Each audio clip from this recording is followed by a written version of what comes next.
Complete করতে হবে তো। যদি জানুয়ারির 6 তারিখের মধ্যে আমাদের ক্লাস কমপ্লিট করতে হয় তাহলে আমাদের টোটাল ক্লাস হচ্ছে তোমার 6টা টোটাল। তো 6টা ক্লাসের মধ্যে আশা করি আমরা শেষ করতে পারবো। আরেকটা সিটি কখন দিবা তোমরা? মিস নেক্সট উইকেই দিব মিস। ফাইনান্সিয়াল স্টেটমেন্টের উপর একটা সিটি দাও মিস, নেক্সট উইকেই দিব মিস। আমি আপনার সাথে কথা বলে নিবনি। নেক্সট উইক হলে রবিবারে তো ক্লাস আছে নাকি? Yes miss. হ্যাঁ, রবিবারে একটা সিটি দিয়ে দাও ম্যাডাম। ফাইনান্সিয়াল স্টেটমেন্টের উপর মিস মঙ্গলবারে দিলে বেটার হবে, সামনের মঙ্গলবারে। কেন না? মঙ্গলবার হলে আবার বেশি লেট হয়ে যাবে তো। মিস আমি আপনার সাথে মিস পরে আলাপ করে নেব, সমস্যা নেই ম্যাম। নেক্সট উইক ফুল পাচ্ছি তো আমাদের টোটাল আরো 3টা সিটি নিতে হবে। ধরো একটা রবিবারে, বৃহস্পতিবারে আর একটা পরের সপ্তাহে নিব। আমি এভাবে প্ল্যান করছি, বুঝতে পেরেছো? তো আমাদের আজকে নতুন একটা চ্যাপ্টার শুরু করব, তাও কস্ট অ্যাকাউন্টিং এর টপিক। আমি তোমাদেরকে মেল করে দিছি, পেয়েছো তোমরা? মেল চেক করছো? তানবীর, দুইজনকে পাঠাইছি, তানবীর সাজিদ, পাইছো তোমরা? জি মিস, চেক করতেছি মিস, একদম দিলাম তো। এটা আমি গতকাল রাতে সম্ভবত মেল করছি। যাই হোক, এখন আমি স্ক্রিন শেয়ার দিচ্ছি, ওখানে তোমাদের মেলে আছে ডকুমেন্টগুলো, সব আপলোড দিয়ে দিও, কেমন? আমাদের আজকের চ্যাপ্টারের নাম হচ্ছে প্লিজ আমি একটু ইন্টারাপ্ট করি মিস। হ্যালো হ্যালো, বলো। জি মিস, আজকের হচ্ছে 3 নাম্বার ট্রানজাকশনটা যদি একটু বুঝাই দিতেন মিস, একটু কনফিউশন লাগতেছিল। 3 নাম্বার ট্রানজাকশনটা কি বলো? আচ্ছা, 3 নাম্বার ট্রানজাকশনটা হচ্ছে received 15,000 cash from customers for contracts billed in April. Yes, contract bill, bill মানে কি?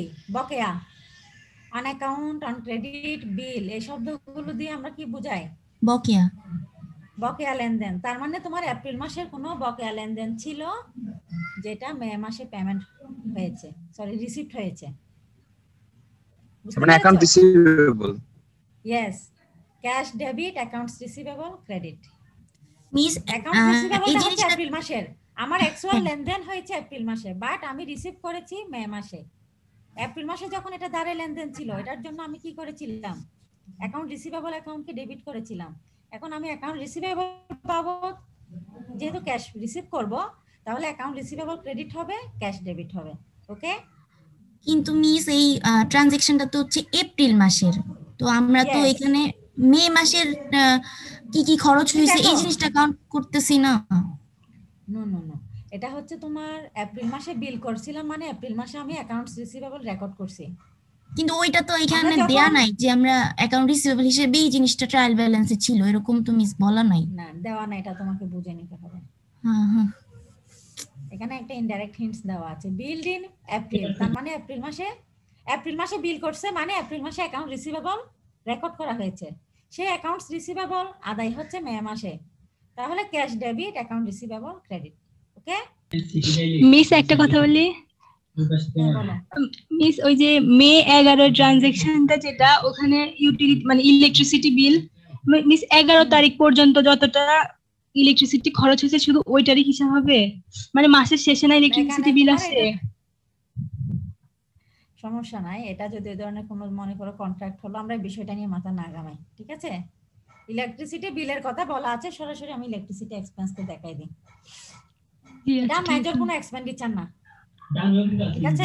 আবার ইলেকট্রিসিটি বিল ধরো আগে দেওয়ারও তেমন কোনো সিস্টেম নাই। এটা যদি ইন্স্যুরেন্স প্রিমিয়াম হতো দেন আমি এই জিনিসটা অন্যভাবে চিন্তা করতাম। এখানে যেহেতু বলা আছে ইলেকট্রিসিটি বিল পেমেন্ট হয়েছে, দ্যাট মিন্স আমরা ইলেকট্রিসিটি এক্সপেন্সকে ডেবিট করব। জি মিস, ঠিক আছে। কি ইউটিলিটি লেখা যায়? হ্যাঁ, ইউটিলিটি লিখতে পারবা। ইউটিলিটির মধ্যে তো এগুলোই আসে, গ্যাস, ইলেকট্রিসিটি, ইন্টারনেট। আর কারো কোনো কোশ্চেন আছে? তাহলে আমি শুরু করছি।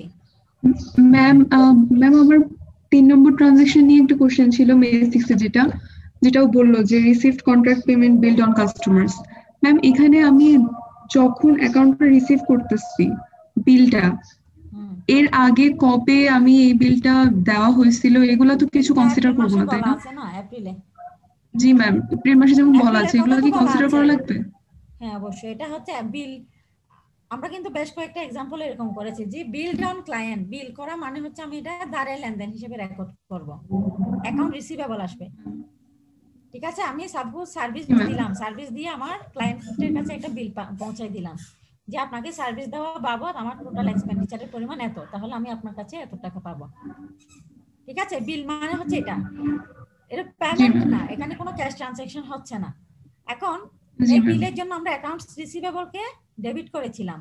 এখন বলা হচ্ছে এপ্রিল মাসে যেটা অ্যাকাউন্টস রিসিভেবল ছিল সেটা মে মাসে এসে আমরা আদায় করব। দ্যাট মিন্স ক্রেডিট হয়ে যাচ্ছে। আচ্ছা ma'am. Credit accounts receivable and debit cash. Clear? জি ম্যাম। ম্যাম জি ম্যাম। অ্যাকাউন্ট রিসিভেবলের জায়গায় ম্যাম হচ্ছে billed billed expense billed revenue লিখছি ma'am. No no no no, না না, এটা করা যাবে না। বিল করা মানে কি, বিল নামে আসলে কোনো এক্সপেন্ডিচার হয় না, কোনো ইনকাম হয় না। বিল করা মানে হচ্ছে আমি বিল করে দিছি, তার কাছে একটা মেমো পাঠাই দিছি, এখন আপনি টাকা দেন। বুঝতে পারছো? ম্যাম হ্যাঁ বলো। ম্যাম হ্যাঁ বলো, শুনতে পাচ্ছি। ম্যাম মে 20 এখানে কোনো অ্যামাউন্ট লেখা ছিল না। মে মে 20 মে 20 ট্রানজাকশন কি বলো, আমাকে বলো। ম্যাম বলা হয়েছিল যে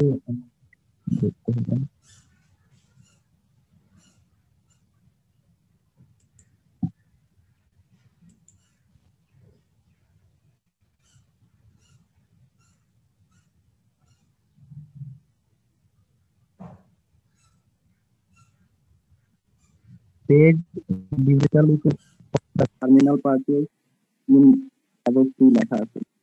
এটা কত কত তারিখ বলছো? জি ম্যাম। আমি বুঝি নাই, কত তারিখ বলছো? ম্যাম 20 তারিখ। 20 তারিখ। আচ্ছা আমি প্রশ্নটা দেখে এটা পরে করবো, ঠিক আছে? এখন আমি এখান থেকে এক্সিট করলে আবার ঝামেলা হতে পারে। ক্লাস কন্টিনিউ করি, এটা পরে সলভ করে দিব, কারণ এই মুহূর্তে প্রশ্নটা আমার সামনে নেই। দেখো স্টুড লেজার। ম্যাম আমাদের সিটিআর অ্যাসাইনমেন্ট নেওয়ার কথা না, আপনি তো অ্যাসাইনমেন্ট দিচ্ছেন না একটা। না আমি অ্যাসাইনমেন্ট দিব না, সবগুলো সিটি নিয়ে নিব, কারণ তোমরা যেহেতু এখন অনলাইনে ক্লাস করছো তোমাদের মোটামুটি একটু পড়াশোনা হওয়া উচিত। অনেকেই নিচ্ছে তো অ্যাসাইনমেন্ট ছাড়া, তো অনেকেই নিচ্ছে। আর এটাও তো এক ধরনের অ্যাসাইনমেন্ট, একটু শর্ট টাইমে হচ্ছে, বুঝছো? Yes ma'am.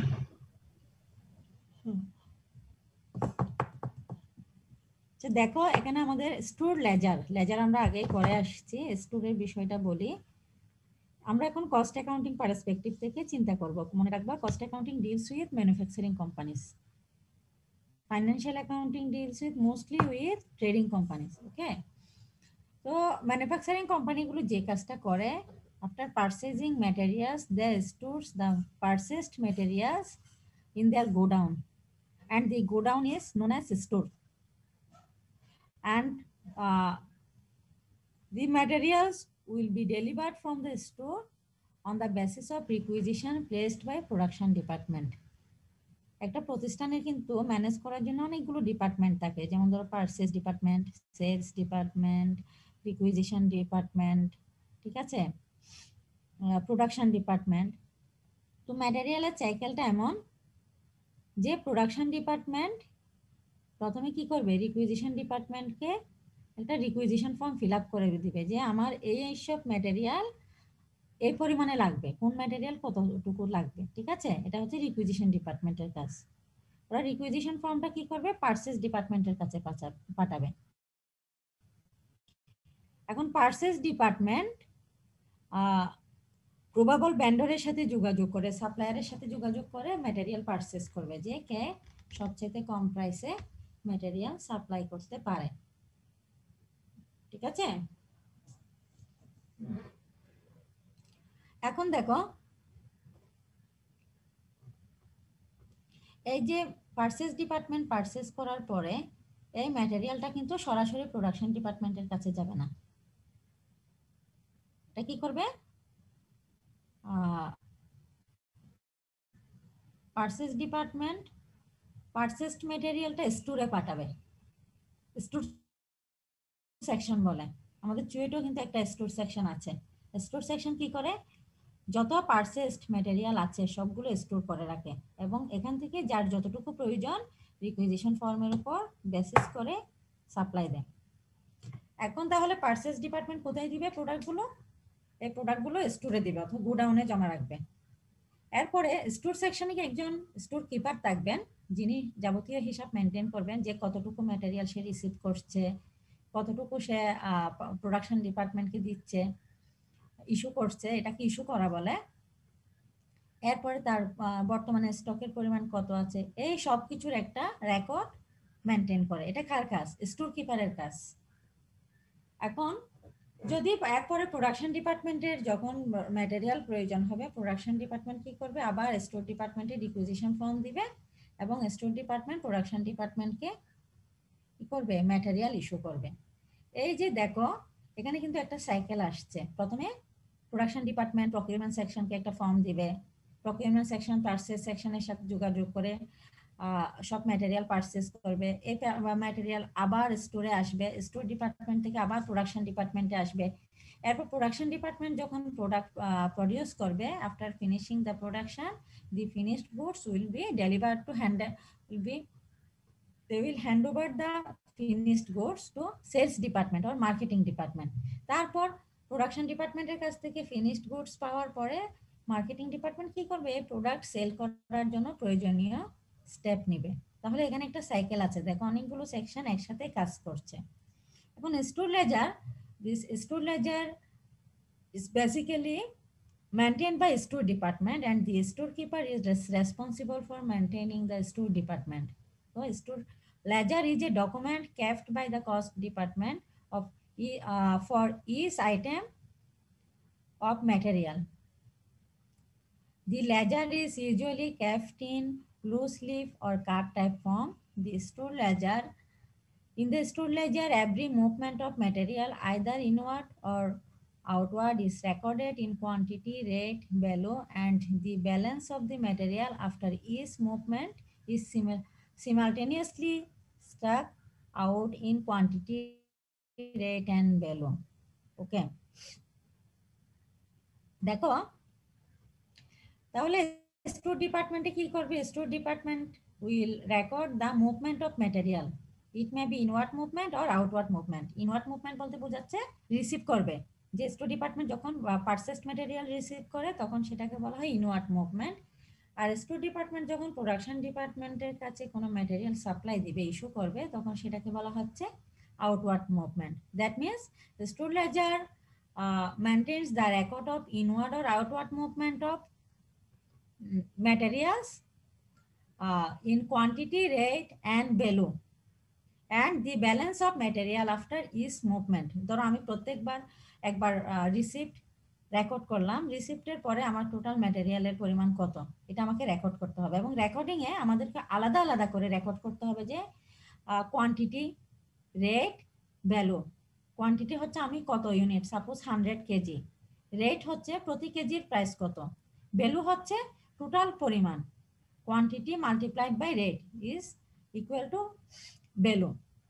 তাহলে স্টোর লেজার কি করবে? একসাথে ইনওয়ার্ড আর আউটওয়ার্ড মুভমেন্ট রেকর্ড করবে, as well as it will record the balance of stock after each movement.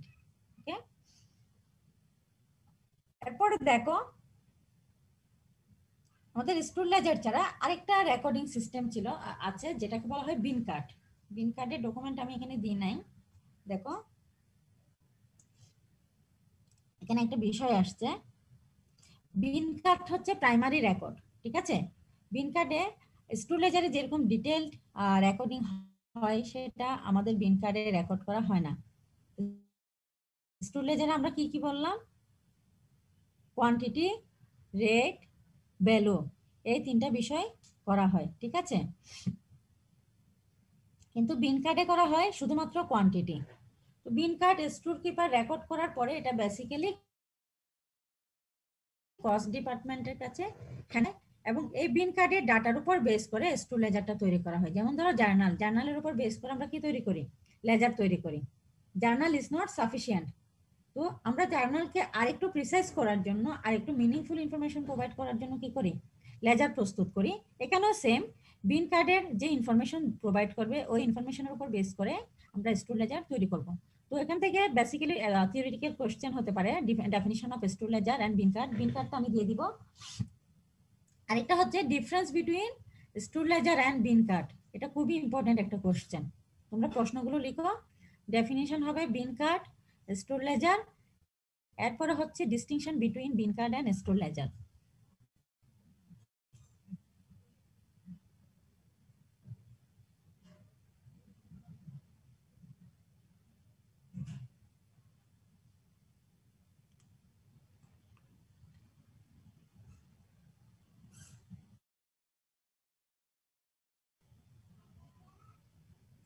Ma'am ফার্স্টে বিন কার্ড স্টোরস লেজারস এর ডেফিনিশন আর পরে হচ্ছে ডিফারেন্স।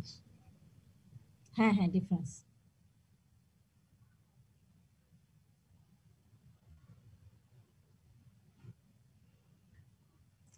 এই তিনটা প্রশ্ন এখানকার জন্য ইম্পর্টেন্ট।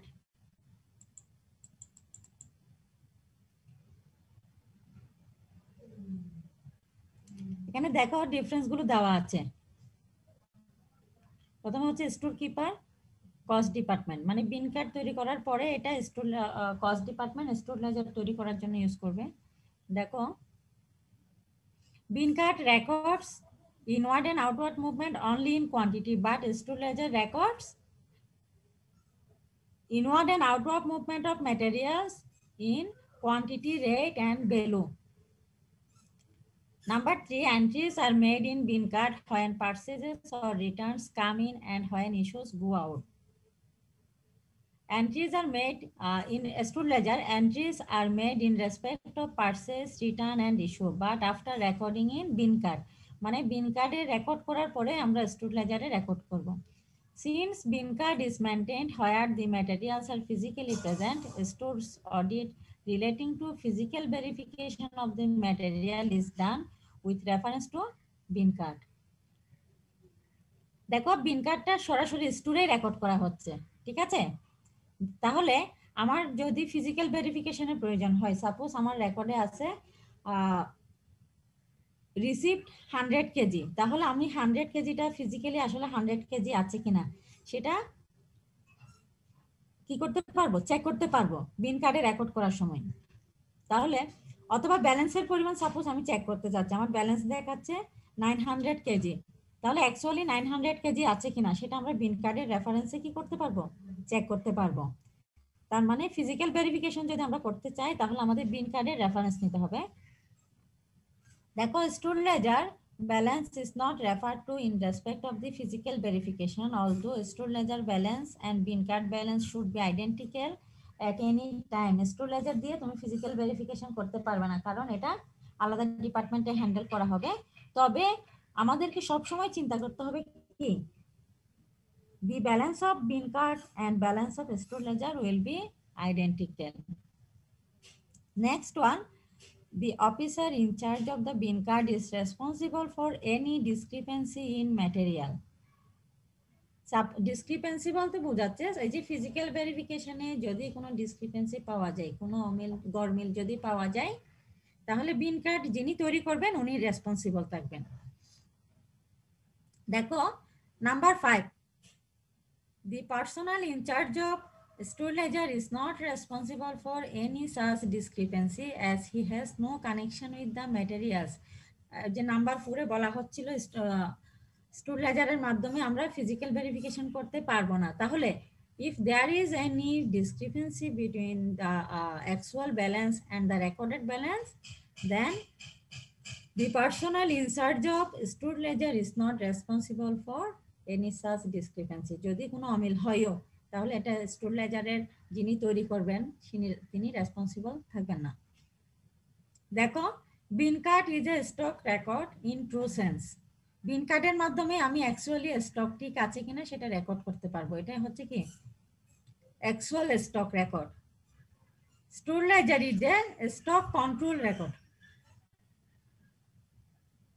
দেখো স্টক কন্ট্রোল বলতে বোঝাচ্ছে কি এই যে বিন কার্ডের ইনফরমেশন গুলো নিয়ে আমরা স্টোর লেজার তৈরি করব। তাহলে বিন কার্ডের উপর ইনডাইরেক্ট একটা কন্ট্রোল থাকবে কার? Store লেজারের। Next one, bin card cannot supply inventory value for preparation of financial profit and loss statement। এখানে একটা বিষয় দেখো, নাম্বার 2 তে দেখো bin card records only quantity of materials। আর স্টোর লেজারে কি করে? Store ledger records the price, quantity, value। তাহলে আমাদের যদি financial statement or profit or loss statement আমরা তৈরি করতে চাই তাহলে কি bin card data is not enough, but store ledger can supply adequate information data for the preparation of financial profit and loss statement। বুঝতে পেরেছো? Last one, posting in bin card is made for each individual transaction।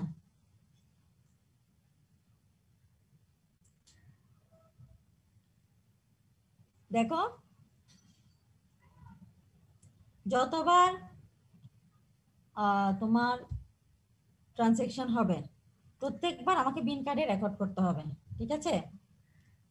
কিন্তু store লেজারের ক্ষেত্রে হচ্ছে কি summary of several transaction is recorded in store ledger. যেমন ধরো summary বলতে বোঝা যাচ্ছে কি একই ম্যাটেরিয়াল আজকের দিনে 5 বার রিসিভ হলো, ঠিক আছে? তাহলে আমি 5টা একসাথে রেকর্ড করব।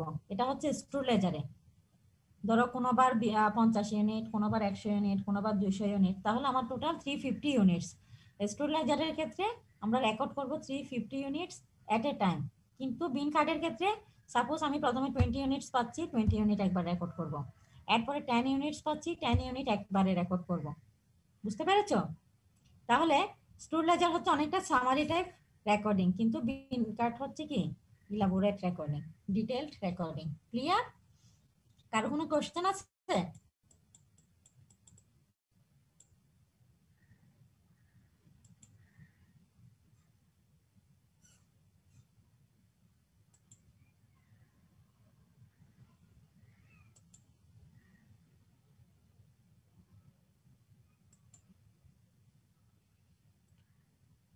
এরপরের প্রশ্নটা ফুল পেজ আসে নাই মনে হয়, আমি তোমাদেরকে বলি।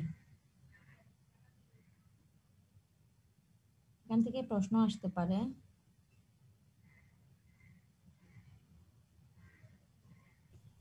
দেখো discuss the reasons of discrepancies between bin card balance and store ledger balance। Discuss the reasons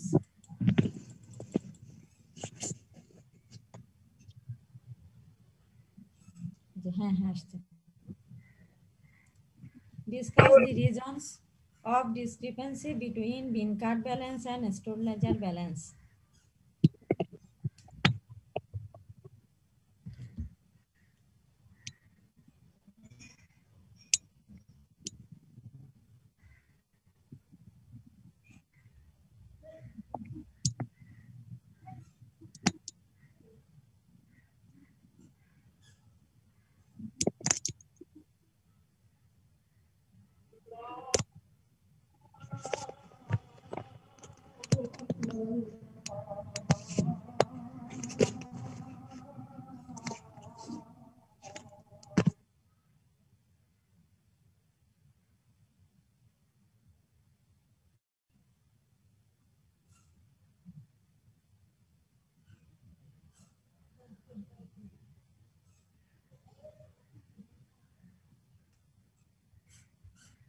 লিখছো?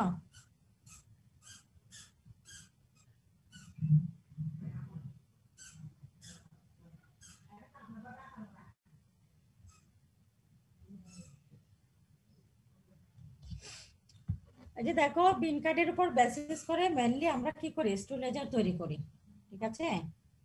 এখন বলা হচ্ছে এই যে বিন কার্ড ব্যালেন্স এবং স্টোর লেজার ব্যালেন্সের মধ্যে কি কি কারণে অমিল হতে পারে। বেসিক্যালি কি হওয়া উচিত, আমার বিন কার্ডের যে ব্যালেন্স সেটা স্টোর লেজারের সাথে মিলা উচিত, দুইটা ব্যালেন্স আইডেন্টিক্যাল হওয়া উচিত। কিন্তু নন আইডেন্টিক্যাল ব্যালেন্স আমরা কি কি কারণে পেতে পারি, দেখো কারণগুলো দেখো। Wrong entry in any or both, suppose আমরা বিন কার্ড অথবা এবং স্টোর লেজার একটাতে, যে কোনো একটাতে অথবা দুইটাতে ভুল এন্ট্রি দিলাম, তাহলে ব্যালেন্স মিলবে না। হয়তো আমি বিন কার্ডে সঠিকটা দিলাম, স্টোর লেজারে কি করলাম, ভুল লিখলাম, অথবা স্টোর লেজারে আমি সঠিকটা নিলাম কিন্তু বিন কার্ডে ভুল ছিল, হতে পারে, ঠিক আছে। অথবা সাপোজ আমি দুইটাতেই ভুল লিখলাম। এরপরে দেখো wrong casting of balance in any or both, এই যে ব্যালেন্সিং এর ব্যাপারটা, এটা যদি আমি ক্যালকুলেশনে ভুল করি। এরপরে দেখো higher entries in bin card are made on the basis of individual transactions and entries in store ledger are made on the summary of transactions. তাহলে discrepancy may arise due to wrong summary and also due to time lag. ওই যে যেটা বলেছিলাম বিন কার্ডে আমরা কি করি, we record the transactions in detail, কিন্তু store ledger কি করা হয়, store ledger we record the summary of transactions. এখন আমরা সাপোজ সামারি করছি, বিন কার্ড থেকে সামারি করার সময় যদি কোনো ভুল হয় তাহলে আমরা কি করব, এখানে অমিল পাবো। Next one, missing of documents in the flow may be another reason. Suppose আমরা কোনো একটা ডকুমেন্ট হারাই ফেললাম, ঠিক আছে, তাহলে এক্ষেত্রে বিন কার্ড এবং স্টোর লেজারের ব্যালেন্স অমিল হতে পারে। এখান থেকে এই প্রশ্নটা ইম্পর্টেন্ট।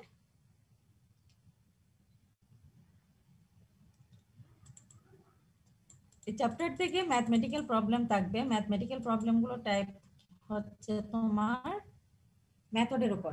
এই যে স্টোর লেজার, আমাদের এই চ্যাপ্টারের প্রবলেমগুলো হবে বেসিক্যালি স্টোর লেজারের উপরে। এখন স্টোর লেজারে আসলে অনেকগুলো মেথডে আমরা স্টক ভ্যালুয়েশন করতে পারি, ঠিক আছে। এই মেথডগুলোর উপরে আমাদের প্র্যাকটিক্যাল প্রবলেম থাকবে।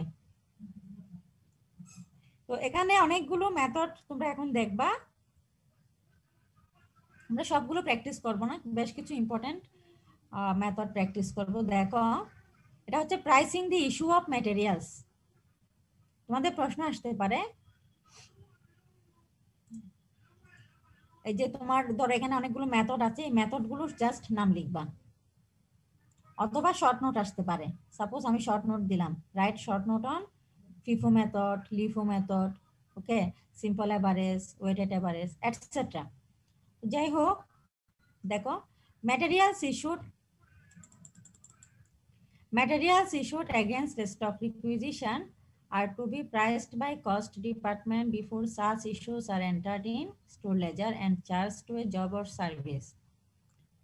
There are different methods of pricing the issues. দেখো আমাদের তিনটা বিষয় থাকবে স্টোর লেজারে।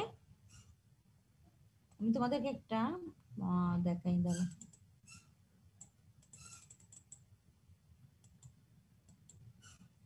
এই যে এই সলিউশনটা দেখো, এখানে আমাদের বেসিক্যালি তিনটা বিষয় দেখো, রিসিপ্ট, ইস্যুস, ব্যালেন্স। রিসিপ্ট যদি স্টোর যদি কোনো কিছু রিসিভ করে, কোনো ম্যাটেরিয়াল যদি পারচেজ করা হয়, রিসিপ্ট কলামে আসবে। এবং রিসিপ্ট কলামে দেখো কোয়ান্টিটি, রেট, অ্যামাউন্ট। এরপরে ইস্যু, মনে করো স্টোর থেকে কোনো ম্যাটেরিয়াল ইস্যু করা হলো, তাহলে এই কলামে আসবে কোয়ান্টিটি, রেট, অ্যামাউন্ট। এই যে রিসিপ্ট করার পরে প্রত্যেকটা ইন্ডিভিজুয়াল রিসিপ্ট এবং ইস্যু করার পরে প্রতিষ্ঠানের ব্যালেন্সের পরিমাণ কত, সেটার জন্য আমরা একটা ব্যালেন্স কলামে আসব, কোয়ান্টিটি, রেট, অ্যামাউন্ট, ঠিক আছে। এখন আমাদের যে মেথডগুলো আসলে ইস্যুর জন্য। পারচেজের ক্ষেত্রে, রিসিপ্টের ক্ষেত্রে আমাদের কোনো মেথড অ্যাপ্লাই করার দরকার নাই, যে দামে পারচেজ করা হবে ওই দামে আমরা কি আছো? জি ম্যাম। দেখো রিসিপ্ট হচ্ছে আমার পারচেজ ভ্যালুতে রিসিপ্ট করা হবে, যে যখন যে দামে পারচেজ করা হবে ওই দামে আমি রিসিপ্ট কলামে ইস্যু করব, রেকর্ড করব। কিন্তু ইস্যুর জন্য এক এক সময় এক একটা মেথড ফলো করা হয়। এখন আমরা যে মেথডগুলো পড়ব ওই মেথডগুলো বেসিক্যালি ইস্যু কলামের জন্য, বুঝতে পেরেছো? তাহলে আমরা মেথডগুলো একটু দেখি কি কি মেথড আছে। দেখো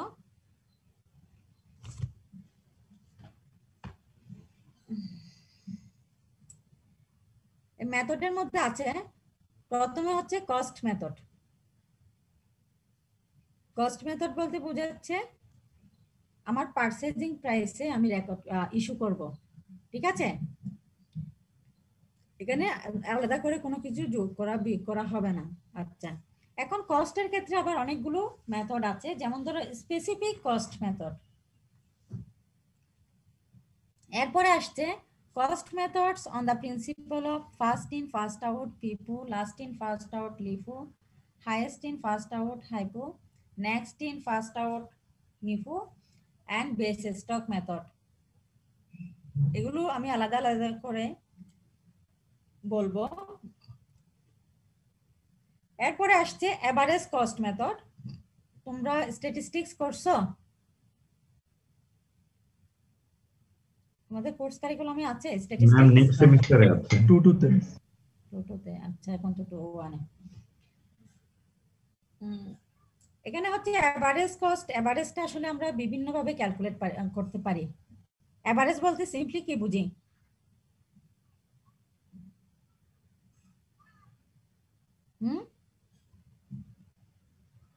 ম্যাম সব কস্টের একটা এভারেজ সবগুলো যোগ করে তারপর ডিভাইড করা। সবগুলো না, মনে করো আমার 5টা ট্রানজাকশন হলো, 5টার কস্ট প্রাইস আমি যোগ করে 5 দিয়ে ভাগ করলাম। 5টা পারচেজ মনে করো 5 দামে 5টা প্রাইসে হলো, ঠিক আছে? Purchase value different. এখন আমি করলাম কি, এই 5টা পারচেজ ভ্যালুকে 5 দিয়ে ভাগ করে যেটা হবে সেটাতে ইস্যু করব। এই মনে রাখবা মেথডগুলো হচ্ছে সব ইস্যু কলামের জন্য, ঠিক আছে? এরপরে দেখো সিম্পল এভারেজ। এভারেজ মেথডে বেশ কিছু মেথড আছে। Simple average, weighted average, periodic average, moving average. তো এভারেজ মেথড থেকে আমরা দুইটা মেথড প্র্যাকটিস করব, একটা হচ্ছে সিম্পল এভারেজ আর একটা হচ্ছে ওয়েটেড এভারেজ, ঠিক আছে? আর স্পেসিফিক কস্ট মেথড একটু দেখবো এখান থেকে। ফিফু, লিফু, বেস স্টক, এই 3টা মেথড আমরা দেখব, ওকে? আর বাকি যে মেথড গুলো আছে এগুলোর নাম মুখস্থ রাখবা। ধরো 5 নাম্বারের জন্য একটা প্রশ্ন হতে পারে, ঠিক আছে? তখন শুধুমাত্র মেথড গুলোর নাম লিখে দিবা।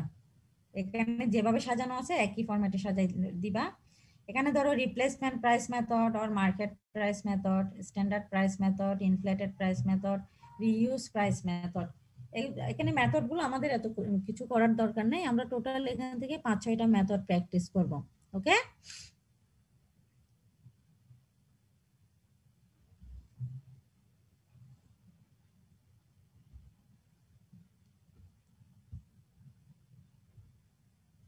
এখানে একটা বিষয় আছে, ধরো এই যে অনেকগুলো মেথড, আমরা কোন মেথডটা অ্যাপ্লাই করব এটা কিভাবে বুঝবো?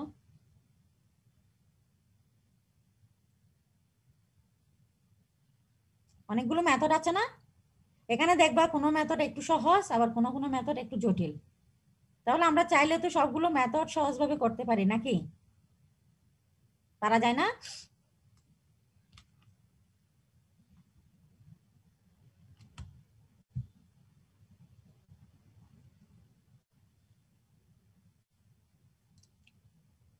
এই যে দেখো কোন মেথডটা আমি কখন অ্যাপ্লাই করব, এটা কিন্তু অ্যাপ্লিকেশনের বিষয়ে আমাদেরকে একটু সতর্ক হতে হবে।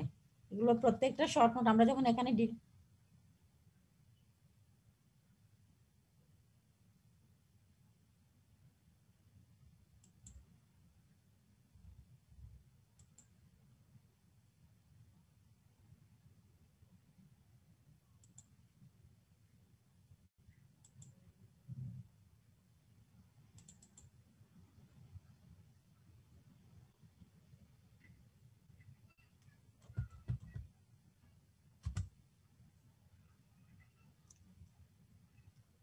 দেখতে পাচ্ছ তোমরা?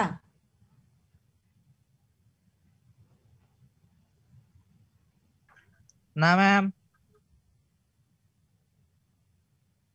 দেখতে পাচ্ছ না? না ম্যাম, পিক দেখা যায় না তো ম্যাম, জাস্ট অনেকগুলো একসাথে আছে এটা দেখা যাচ্ছে। না আমি তো দিলাম তো।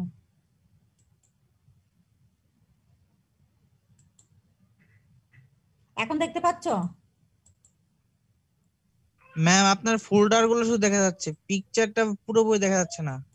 কেন? আমি তো পিকচার ক্লিক করলাম, ইন্ডিভিজুয়াল পেজই তো দিচ্ছি।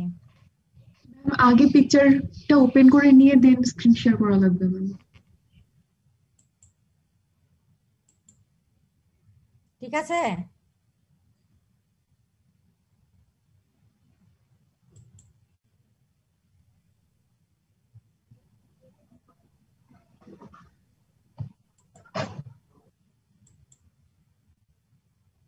এখন ঠিক আছে? জি ম্যাডাম।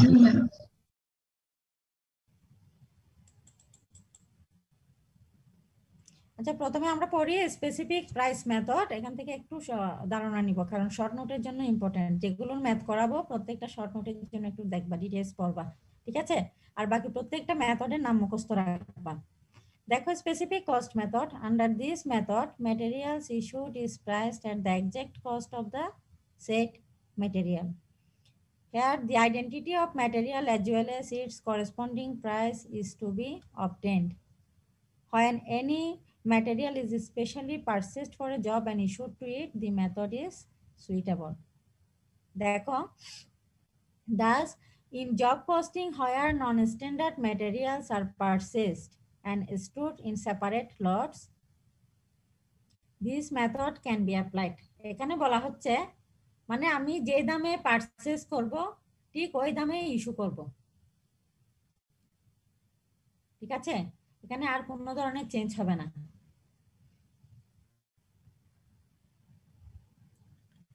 ধরো ম্যাটেরিয়াল আমার পারচেজিং কস্ট হলো টাকা 10 পার ইউনিট, আমাকে ইস্যু করতে হবে 10 করে। এক্ষেত্রে কোনো ধরনের চেঞ্জ আসবে না, যেগুলো পরবর্তীতে আমরা একটু চেঞ্জ করব, তোমরা দেখবা। তাহলে স্পেসিফিক কস্ট মেথড কি?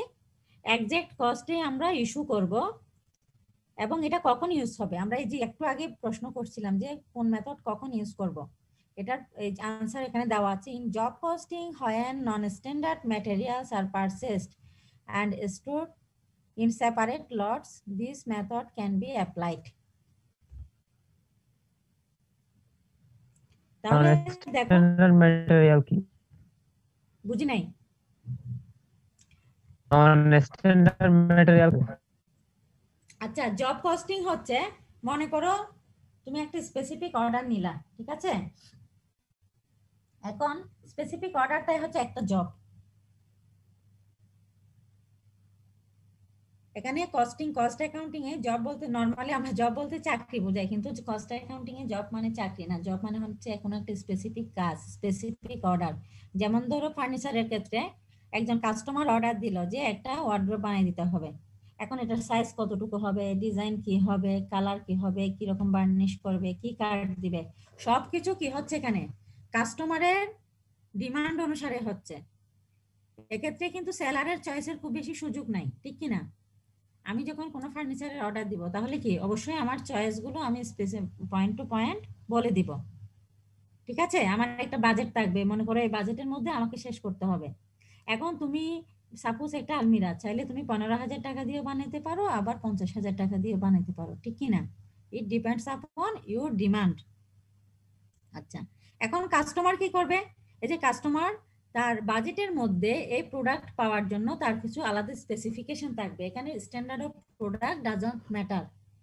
এই যে একই জিনিস আমি বিভিন্ন প্রাইসে বানাতে পারছি, এখানে কিন্তু কোনো স্ট্যান্ডার্ড ফলো করা হচ্ছে না। এখানে ফলো করা হচ্ছে আমার বাজেট, আমার চয়েস, আমার নিডস, ঠিক আছে?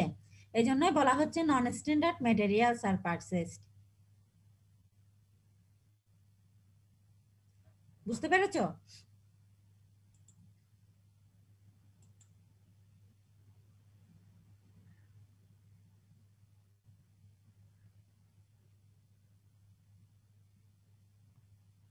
কি নেট ডিস্টার্ব করতেছে মনে হয় নাকি?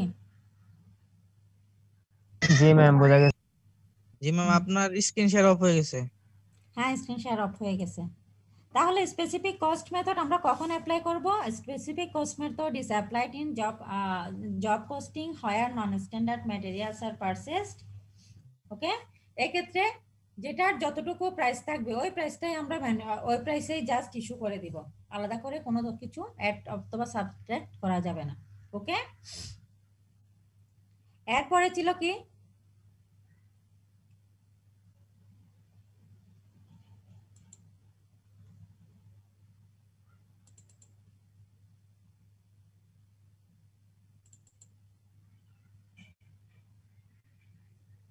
শেয়ার হচ্ছে? এরপরে দেখো cost methods on the principal of না ম্যাম এখন আসেন না। আমার ল্যাপটপ আসলে চার্জও শেষ, বুঝতে পেরেছো? এই জন্য মনে হয় একটু ঝামেলা হচ্ছে। দেখো cost methods on the principle of FIPO, LIPO, HIPO, NIPO and base stock। এখান থেকে আমরা দুইটা মেথড করব, করার সময় এগুলো ডিটেইলস আলোচনা করব, ঠিক আছে? আজকে শেষ করি, নেক্সট ক্লাসে আমরা প্র্যাকটিক্যাল প্রবলেম শুরু করব এই চ্যাপ্টার থেকে। এখন বলো তোমাদের কার কি সমস্যা ছিল? ম্যাম কস্ট শিটে একটা প্রবলেম ছিল মিস। কস্ট শিটে প্রবলেম? হ্যাঁ বলো। মিস ক্যারিয়ার্স এন্ড কার্টেজ এর মতো মিস ফ্রেট আউটটাও কি সেম? ফ্রেট ইনওয়ার্ড আর ফ্রেট আউটওয়ার্ড ওইটাও কি সেম? হ্যাঁ হ্যাঁ মানে আমি সেম কথাই মিস, মানে একটা অন্যরকম ভাবে ইন হলে ম্যাটেরিয়ালস কনজিউম ম্যাটেরিয়ালসের সাথে অ্যাড করব। হ্যাঁ হ্যাঁ। আর সেলিং এর সাথে মিস আউটওয়ার্ড হবে। সেলিং এর ক্ষেত্রে আসবে। জি মিস, থ্যাঙ্কস মিস। এই কার সমস্যা বলছিল যে কত নাম্বার জার্নালে? 20 তারিখ মনে হয় নাকি? ইয়েস ম্যাম, 20 তারিখ।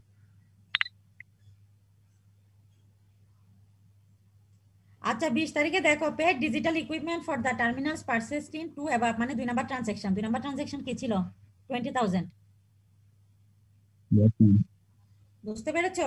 এখানে 2 দিয়ে যে ডিজিটাল ইকুইপমেন্টের সাথে তোমার ট্রানজাকশন হয়েছে কখন? মে 3।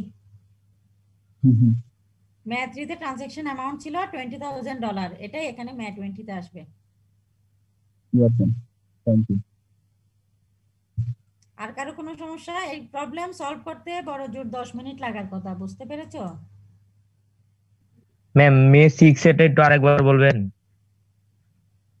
মে 6 হচ্ছে মনে করো এপ্রিল মাসে একটা ট্রানজাকশন হয়েছিল কাস্টমারের সাথে, বকেয়া ট্রানজাকশন বিল, যেটা বিল করা হয়েছে কিন্তু রিসিপ্ট অথবা পেমেন্ট হয়নি। ম্যাম কিন্তু হচ্ছে আপনি যেটা বলছিলেন ক্যাশ আর হচ্ছে অ্যাকাউন্ট রিসিভেবল লিখলে দুইটাই তো সম্পদ আইসা পড়তাছে, ওই পাশে তো আর কোনো ম্যাম তাইলে হচ্ছে মানে রিসিভেবল ক্যাশে কনভার্ট হচ্ছে, কোনো সমস্যা আছে? অ্যাকাউন্ট রিসিভেবল তো ক্যাশে কনভার্ট হতেই পারে। যে হচ্ছে ম্যাম ইকুয়েশন পাইছিলাম আমরা a = l + e, তাহলে তো ম্যাম এটা হচ্ছে মানতেছে না, কারণ এক পক্ষের হচ্ছে আমরা দুইটা হচ্ছে মানে দুইটাই সম্পদ দিয়েছি, ক্যাশও দিয়েছি সম্পদ হিসেবে, আবার অ্যাকাউন্ট রিসিভেবল হচ্ছে সম্পদ হিসেবে দিতেছি। এমন কি আছে? সম্পদ একদিকে প্লাস হচ্ছে একদিকে মাইনাস হচ্ছে, একদিকে প্লাস একদিকে মাইনাস, জিরো হয়ে যাচ্ছে। অ্যাকাউন্ট রিসিভেবল যতটুকু আদায় করছে, অ্যাকাউন্ট রিসিভেবল যতটুকু কমবে ক্যাশ ততটুকুই বাড়বে, তাহলে প্লাস মাইনাস কি? জিরো। ম্যাম হ্যাঁ বলো। অ্যাকাউন্ট রিসিভেবল আর আনআর্নড ক্যাশ রেভিনিউ এর মধ্যে পার্থক্যটা কি তাহলে? আনআর্নড রেভিনিউ হচ্ছে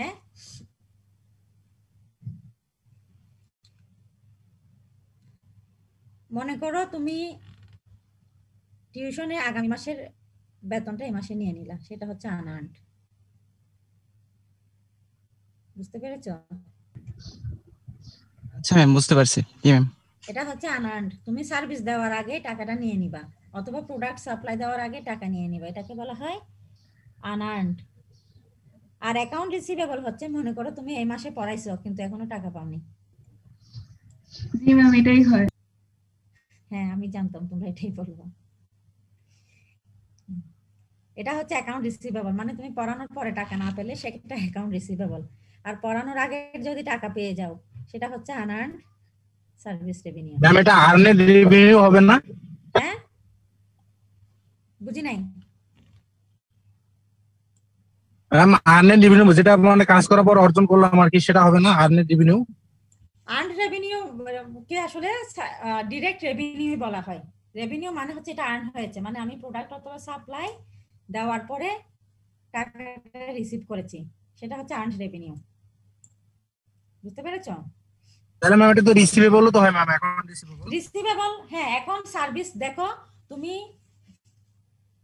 এখন কোন মাস? ডিসেম্বর মাস। ডিসেম্বর মাসে পড়াইলা, এখন ডিসেম্বর মাসে যেহেতু পড়াইছো তোমার তাহলে সার্ভিস রেভিনিউ হয়ে গেছে, অ্যাকাউন্টে চলে আসবে। ঠিক আছে? প্রতি মাসে কত না মান্থলি টিউশন ফি কত নাও, সর্বোচ্চ কত নাও দেখি বলো।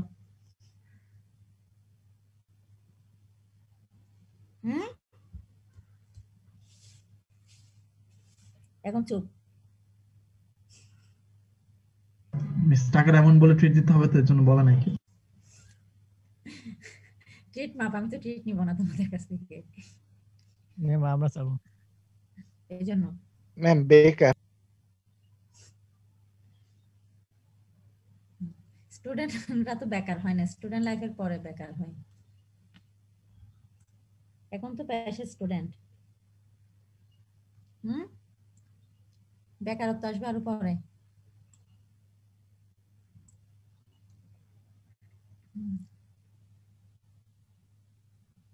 আচ্ছা আমি যেটা বলতেছিলাম, তোমরা অ্যামাউন্ট বলবা না, আচ্ছা সমস্যা নাই, ধরে নিলাম 5,000 নাও টিউশন ফি, ঠিক আছে। এখন তোমার সার্ভিস রেভিনিউ ডিসেম্বর মাসের জন্য হচ্ছে কি 5,000। আচ্ছা এখন এই 5,000 তুমি যদি পাও তাহলে ক্যাশ ডেবিট, যদি ডিসেম্বর মাসে আদায় না হয় তাহলে অ্যাকাউন্ট রিসিভেবল ডেবিট। আবার যদি তুমি জানুয়ারি মাসের বেতনটা ডিসেম্বর মাসে রিসিভ করো তাহলে আর্নড সার্ভিস রেভিনিউ, যেহেতু তুমি জানুয়ারি মাসে কোনো পড়াও নেই বাট টাকা রিসিভ করছো, বুঝতে পেরেছো?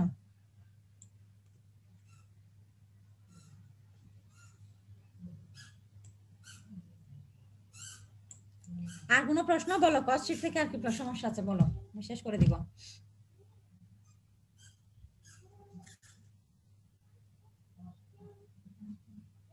এটা আলাদা চ্যাপ্টার, আলাদা চ্যাপ্টার। আচ্ছা ঠিক আছে, শেষ করি তাহলে।